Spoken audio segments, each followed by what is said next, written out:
সিলেটি নাটকের জনপ্রিয় অভিনেতা শাহেদ মোশাররফ খোটাই মিয়া ভাই বলেন, নেতা হতে আসিনি, এসেছি বেঈমানদের বিরুদ্ধে প্রতিবাদ করতে। এই পোস্টটা করেছেন হচ্ছে গিয়ে তিনি আজ থেকে একদিন আগে। আর এই পোস্টের নিচে খোটাই মিয়া ভাইকে একজন বাজে কমেন্ট করেছিল। আর এই বাজে কমেন্টের একজন মহিলা ভক্ত খোটাই মিয়ার কি উত্তর দিয়েছেন এই বিষয়টা আপনাদের সাথে এখন আমি একটু শেয়ার করতে চাচ্ছি। তো এই মহিলা উত্তর দিয়ে বলেন, আপনার কথার উত্তর না দিয়ে পারলাম না ভাই। আমি দেখলাম যে আমরা সিলেট শহর বাদে অন্য জায়গায় যারা অভিনেতা তারাও বুটে ও দাঁড়িয়েছেন, কিন্তু আমরা সিলেট শহরের মানুষের মতো বাজে মন্তব্য করছেন না।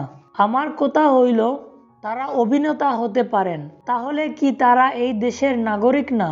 আপনার মতো আমার মতো মানুষ রাজনীতি বা বুটে দাঁড় হতে পারবেন, কিন্তু তারা অভিনেতা বলে রাজনীতি বা জনসাধারণের সেবা করতে পারবেন না। এটা কি মানা যায় ভাই?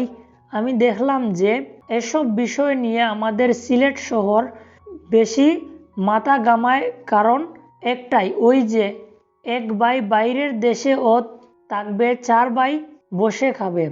এটাই আমাদের সিলেট শহরের মানুষ। বাইরা এলাকায় মানুষ, তারা খেটে খাওয়া মানুষ, তারা কারো উপর নির্ভরশীল নয়, তারা কোনো বড় নেতার হাত ধরে চলতে হয় না। কিন্তু আমাদের সিলেট শহরের মানুষেরা বড় নেতাদের হাত ধরে লুটে পুটে খায়। সিলেট শহরের মানুষেরা যদি শিক্ষিত হতো তাহলে এসব কথা বলতে পারতো না। হে, আপনি হয়তো খোটাই মিয়া, মোনাই মিয়া, মমতাজ আলী এবং কি নাটককর্মী যারা আছেন তাদেরকে বালা পাইন না, ঠিক আমিও তাদেরকে বালা পাই না। এরপরও প্রতিবাদ করলাম, কারণ অভিনেতা হলে কি উনার দেশের কোনো অধিকার নেই? শুধু অভিনয় করে যাবেন ভাই, এটা হাস্যকর। এই জন্যই বলি সিলেট শহরের মানুষের শিক্ষার প্রয়োজন। তাহলে কোনো বিষয় নিয়ে ট্রোল করার আগে 10 বার চিন্তা করে কথা বলা শুনলে।